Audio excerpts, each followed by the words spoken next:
Hi friends, ఇది మా గల్లీలోని శ్రీ విఘ్నరాజ మండపం 2వ వార్షికోత్సవం. మా గల్లీ వారందరం కలిసి ఈ విఘ్నేశ్వరుని అయితే పెట్టుకొని మేము 11 రోజులు చాలా ఘనంగా వైభవంగా పూజలు అయితే చేసుకుంటాం. అందరం కలిసి మంచిగా చేసుకుంటాం అన్నట్టు. ఇంకా చిన్న బుజ్జి వినాయకుడు చూడండి, భలే ముద్దు ఉన్నాడు. ఈరోజు అయితే ఇంకా 10వ రోజు మేమైతే కుంకుమ పూజ ఏర్పాట్లు చేసుకున్నాం అనమాట, గల్లీ వారందరం కలిసి. దానికోసం అయితే నేను పోయిన ఇయర్ కూడా నేనే డెకరేట్ చేశాను, మళ్ళీ ఈ ఇయర్ కూడా నేనే. ఇక్కడైతే నేను అమ్మవారి డెకరేషను ఇంకా పిల్లలు అందరం కలిసి అయితే చేస్తున్నాము. చాలా హెల్ప్ చేస్తారు అందరూ, గల్లీ వాళ్ళందరూ అందరం కలిసి చాలా బాగా చేసుకుంటాం. ఈ గణేషుని పండుగ వచ్చిందంటే మాకు పెద్ద అసలు బిజీ అయిపోతాం అన్నమాట. ఇంకా అమ్మవారు తెలుసు కదా, మా ఇంట్లో అమ్మవారు సాక్షాత్ అమ్మవారు నడిచి వచ్చినట్టుగా అనిపిస్తుంది. ఇక్కడ పెట్టిన తర్వాత అమ్మవారు వచ్చి ఇక్కడ కూర్చుందా అన్నట్టుగా అనిపిస్తుంది అన్నట్టు. అందరు అదే విషయం మాట్లాడుకుంటారు. ఎంత బాగుంది చూడండి, అసలు తీయాలనిపించలేదు. అట్లాగే 2 రోజులు అయితే అక్కడే ఉంచేశాను.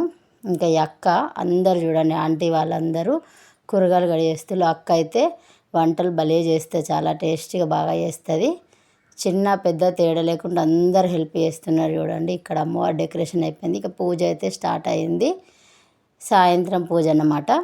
అందరం పూజ అయితే చాలా అందరు లక్ష్మీదేవి లాగా రెడీ అయ్యి వచ్చారు మంచిగా. ఇంకా కుంకుమ పూజ అయితే జరుగుతుంది. పంతులు గారు కూడా చాలా మంచిగా పూజ అయితే చేశారు.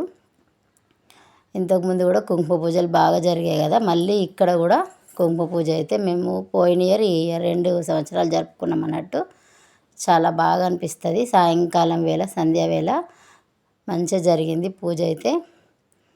ఇంకా ఇప్పుడు హారతి టైం అయితే అయింది. ఇప్పుడు హారతి ఇచ్చేసి ఇంకా తర్వాత మేమైతే చాలాసేపు సాయంకాలం వరకు కూడా నైట్ వరకు ఇంకా లలితా చాలీసా, ఇంకా అమ్మవారి మణిదీప వర్ణన, ఇంకా మంగళహారతులు, భోజనాల టైం వరకు అయితే వాడుకున్నాం.